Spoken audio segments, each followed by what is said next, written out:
Hi friends, welcome to Karanya's kitchen. Karanya's కిచెన్లో ఈరోజు వీడియోలో కాకరకాయ కారంని ఎలా తయారు చేసుకోవాలో చూపించబోతున్నాను. ఈ కారం రైస్లోకి చాలా టేస్టీగా ఉంటుంది.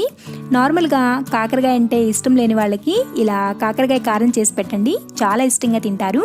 సో ఇలా కాకరకాయ కారంని చేసి పెట్టుకున్నారంటే ఇది 15 రోజుల వరకు నిల్వ ఉంటుంది. సో టేస్టీగా కాకరకాయ కారంని ఎలా తయారు చేసుకోవాలో ఆ ప్రాసెస్ ఏంటో వీడియోలోకి వెళ్ళి చూసేద్దాం. కాకరకాయ కారాన్ని ప్రిపేర్ చేసుకోవడానికి ముందుగా ఇలా ఒక పావు కేజీ కాకరకాయని తీసుకుని వాటిని శుభ్రంగా కడిగి తుడిచి తడేమీ లేకుండా వీటిని ఆరబెట్టుకోవాలి. సో ఇవి పూర్తిగా ఆరిపోయిన తర్వాత వీటికి ముందు వెనుక ఉన్న పార్ట్స్ని తీసేసి కాకరకాయని ఇలా రౌండ్గా ముక్కల్లాగా కట్ చేసుకోవాలి. కాకరకాయలకి పైన ఉన్న గరుకు పార్ట్ని అండ్ లోపల ఉన్న గింజల్ని తీసుకోవాల్సిన అవసరం ఏమి లేదు. సో ఇలా అన్ని ముక్కల్ని కూడా ఈ విధంగా కట్ చేసి పెట్టుకోవాలి. తర్వాత స్టవ్ మీద ఇలా ఒక ప్యాన్ని పెట్టుకుని అందులోకి కాకరకాయల్ని ఫ్రై చేసుకోవడానికి సరిపడినంత నూనెను పోసుకోండి. ఇక్కడ ఆయిల్ని ఎక్కువగా యాడ్ చేసుకోవద్దు, జస్ట్ కాకరకాయలు మునిగేంత హైట్లో పోసుకుంటే సరిపోతుంది. సో ఇలా నూనెను పోసుకుని హై ఫ్లేమ్లో నూనెను కాగనివ్వాలి. నూనె అనేది ఈ విధంగా కాగిన తర్వాత ఫ్లేమ్ని సిమ్లోకి పెట్టుకుని మనం ఆల్రెడీ కట్ చేసుకున్న కాకరకాయల్ని నూనెలో వేసుకోవాలి. సో కాకరకాయల్ని అన్నీ ఒకేసారి వేసి ఫ్రై చేసుకోకుండా ఇలా కొద్ది కొద్దిగా అంటే కొన్ని వేసుకుని వాటిని ఫ్రై చేసుకున్న తర్వాత మిగిలినవి వేసి ఫ్రై చేసుకోవాలి. కాకరకాయల్ని ఫ్రై చేసుకునేటప్పుడు వేడి కొంచెం తగ్గింది అని అనిపిస్తే ఫ్లేమ్ని మీడియంలోకి పెట్టి ఫ్రై చేసుకోండి. సో ఇలా కాకరకాయల్ని అటు ఇటు తిప్పుకుంటూ వీటిని క్రిస్పీగా చక్కటి గోల్డెన్ కలర్ వచ్చేంత వరకు ఫ్రై చేసుకోవాలి.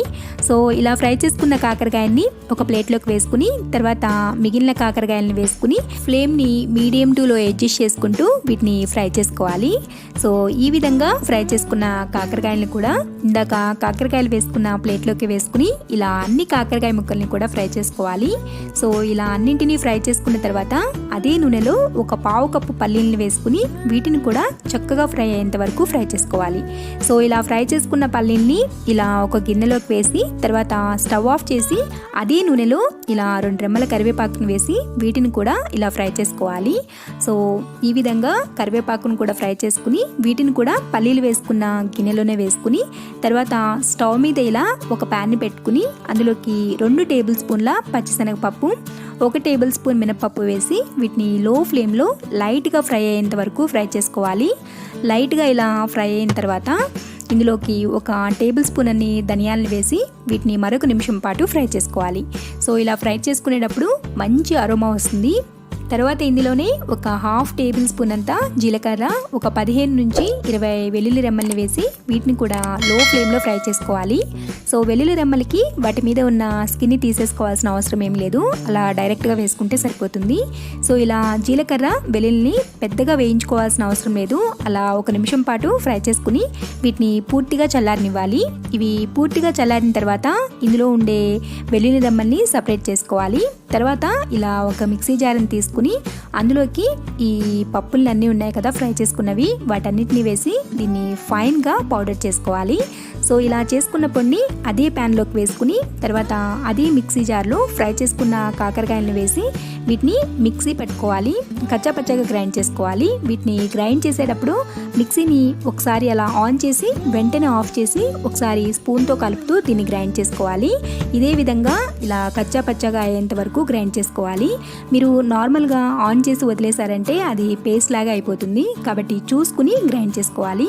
తర్వాత ఈ కాకరకాయ పొడిని కూడా ప్యాన్లోకి వేసుకుని తర్వాత అదే మిక్సీ జార్లో వెల్లుల్లి రెమ్మల్ని కూడా వేసి వీటిని కూడా కచ్చాపచ్చాగా గ్రైండ్ చేసుకోవాలి. సో ఇలా గ్రైండ్ చేసుకున్న వెల్లుల్లిని కూడా ప్యాన్లోకి వేసుకుని ఇవి అంతా కూడా బాగా కలిసేటట్లు కలుపుకోవాలి. సో ఇలా కలుపుకున్న తర్వాత ఇందులోకి ఇలా 1/4 కప్పు కారంని తీసుకుని చూసుకుని మీ ఘాటుకు తగ్గట్లుగా యాడ్ చేసుకోండి. ఇక్కడ నేను 1/4 కప్పు యాడ్ చేయలేదు, కొంచెం తగ్గించి యాడ్ చేశాను. చూసుకుని మీ ఘాటుకు తగ్గట్లుగా యాడ్ చేసుకోండి.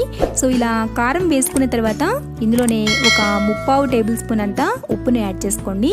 ఉప్పుని కూడా మీ టేస్ట్కి తగ్గట్లుగా యాడ్ చేసుకోండి.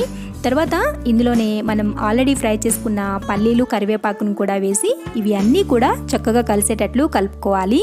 అంతే, ఎంతో టేస్టీగా ఉండే కాకరకాయ కారం పొడి అయితే రెడీ. సో ఇలా రెడీ చేసుకున్న కారంని ఒక అరగంట సేపు అలా గాలికి వదిలేసి తర్వాత దీన్ని ఇలా ఏదైనా గిన్నెలోకి కానీ లేదంటే సీసాలోకి కానీ వేసి స్టోర్ చేసుకుంటే ఇది 15 రోజుల వరకు నిలువ ఉంటుంది.